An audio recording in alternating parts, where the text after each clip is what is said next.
Hi friends, welcome to my channel. So AP ఎంసెట్లో BSc agriculture food technology కౌన్సిలింగ్కి సంబంధించి మనకి allotment dates, reporting dates, మరీ ముఖ్యంగా second phase కౌన్సిలింగ్కి సంబంధించి మనకి డేట్స్ ఇచ్చారనమాట. సో వీటి గురించి ఇప్పుడు డీటెయిల్గా తెలుసుకుందాం.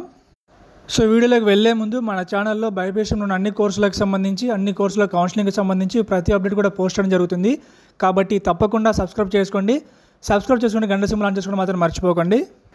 ఇంకా టాపిక్లోకి వెళ్తే ప్రజెంట్ మనకి బీఎస్సీ అగ్రికల్చర్ కౌన్సిలింగ్కి సంబంధించి web option జరుగుతున్నాయన్నమాట.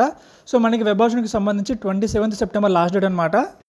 Web option complete చేసిన తర్వాత మనకి అలాట్మెంట్ వచ్చేసి అక్టోబర్ 5th మనకి రిలీజ్ చేస్తారనమాట. అక్టోబర్ 5th మనకి ఈవినింగ్ 4 PM అలాట్మెంట్ ఉంటుంది. దీనికి సంబంధించి మనకి రీసెంట్ సైట్ అప్డేట్ ఇచ్చారనమాట. అలాట్మెంట్ తర్వాత అక్టోబర్ 7th నుంచి అక్టోబర్ 9th వరకు మీరు కాలేజీకి వెళ్ళి రిపోర్టింగ్ చేయాల్సి ఉంటుంది. మీరు అక్టోబర్ 9th రోజున మీరు రిపోర్టింగ్ చేసిన తర్వాత మనకి ఫేజ్ 1 కౌన్సిలింగ్ కంప్లీట్ అయిపోతుంది. ఫేజ్ 1 కంప్లీట్ చేసిన తర్వాత మనకి అక్టోబర్ 15th నుంచి 16th వరకు ఫేజ్ 2 కౌన్సిలింగ్ ఉంటుందన్నమాట. అంటే అది కూడా మనకి ఫేజ్ 2 కౌన్సిలింగ్లో ఓన్లీ వెబ్ ఆప్షన్ మాత్రమే పెట్టుకోవాల్సి ఉంటుంది. ఎలా అంటే మనకి ఫేజ్ 1 కౌన్సిలింగ్ లాగా రిజిస్ట్రేషన్ ప్రాసెస్, వెరిఫికేషన్ ప్రాసెస్ ఇవేవి జరగవన్నమాట. ఓన్లీ వెబ్ ఆప్షన్ మాత్రమే జరుగుతాయి. మీరు ఫేజ్ 1 కౌన్సిలింగ్లో వెబ్ ఆప్షన్ ఇవ్వకపోయినా, మీకు రిసీట్ వచ్చినా రాకపోయినా మీరు ఇప్పుడు సెకండ్ ఫేజ్లో మళ్ళీ వెబ్ ఆప్షన్ పెట్టుకోవచ్చు.